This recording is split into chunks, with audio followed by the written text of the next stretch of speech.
Number 2, Wolcum Yole. This is the start of the piece proper, really, and it starts, unlike the first one, unlike the procession, with these chords that can be maybe even a little harsh. They're quite powerful and firm and setting us up. They're going to have a slight crack to them, but it's quite slight, and again, just this nice, powerful, forceful.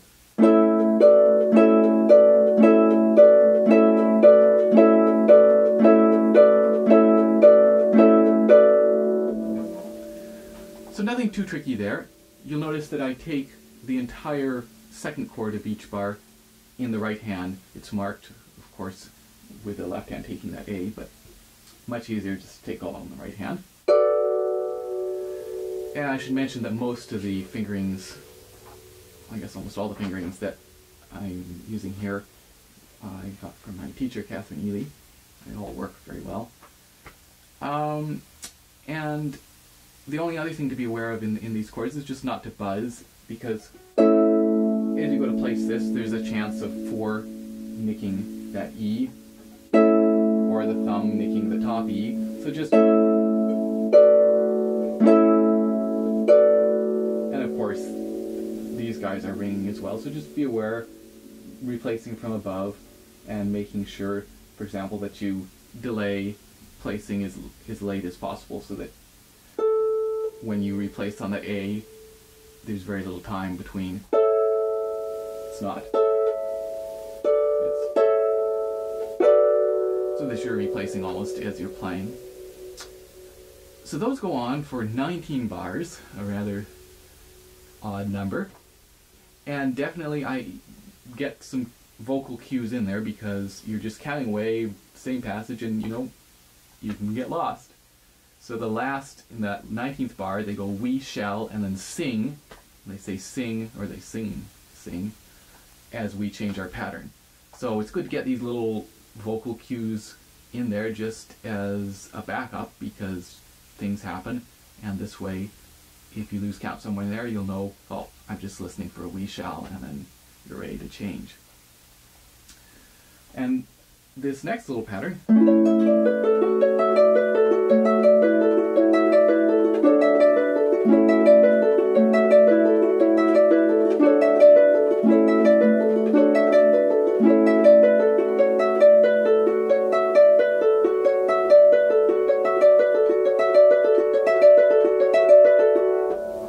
requires a little practice, and it's the fingering that I'm using is quite good. It's 2, and then you're sliding 1.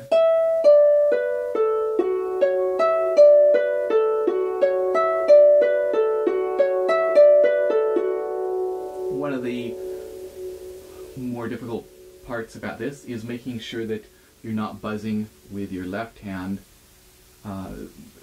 as you're going to place. So for example, you just play that F, and then you're going to play this chord with the left hand. So there's a real danger of hearing this F get stopped. One of the things you can do is break that chord, and it's marked broken, and delay placing that F as long as possible. So normally, of course, we'd place the full chord and then break it.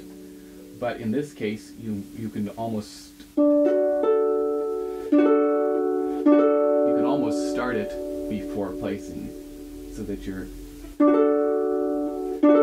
thinking of placing that 3rd finger first. Similarly, we get this A chord, which can have a little crack to it, and again, placing this bottom half before placing that A, which of course we've played.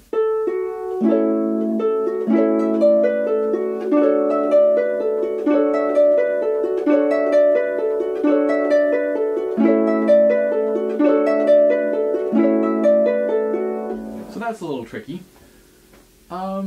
Then we go along, we get that similar thing, but split between the 2 hands.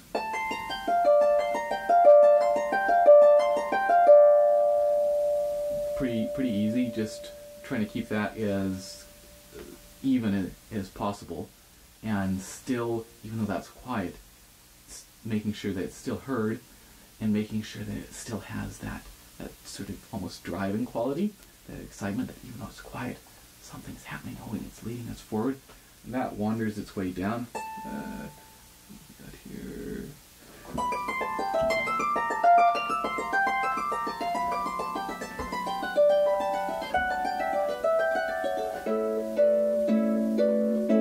And we're back to our old friends. And then that gradually gets louder until, and again, marking your parts, the vocal line. They say cheer on the 15th bar of those chords just before we change our passage. Something about good cheer, and then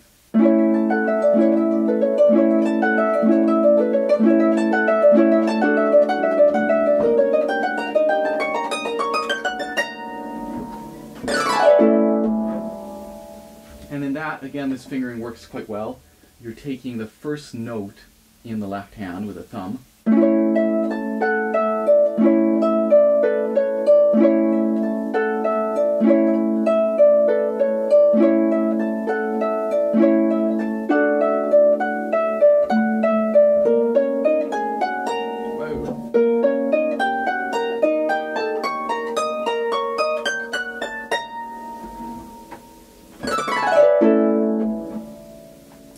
and again, in something like that, it's loud and it's even, and it can require some practice, but there's nothing tricky. It's just putting in the time and working on that. And this little climb up.